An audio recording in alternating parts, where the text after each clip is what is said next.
Sa nakaraang 3 taon, halos 22,000 silid-aralan ang nabuksan na. Hihigitan pa natin ito dahil talagang nakakaawa ang ating mga mag-aaral.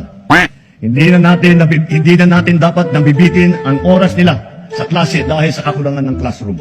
Katuwang ng pribadong sektor, sisikapin natin madadagdagan pa ng 40,000 silid-aralan bago matapos itong administrasyon. Totoo ba, no? Ang baba nito. For 2025 po, out of 1,700, 22 pa lang po ang completed. Unang-una, classroom.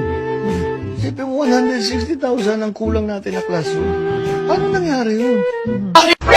Ang nais ko talagang malaman, paano ba tayo umabot sa ganito?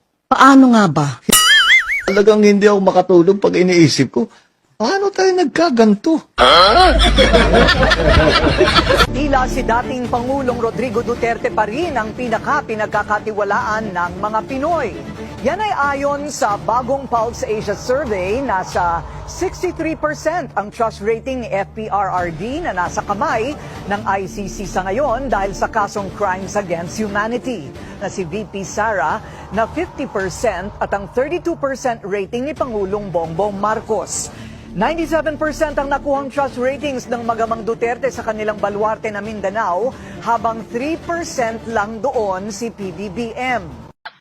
Mahigit 5,500 flood control project ang natapos na at marami pang iba ang kasalukuyang ginagawa sa buong bansa. One eternity later. Nasaan ang mga flood control? Nandyan ang mga flood control, na-overwhelm lang. Many months later.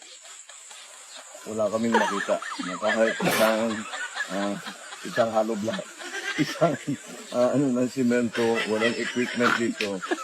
Lahat itong project na ito,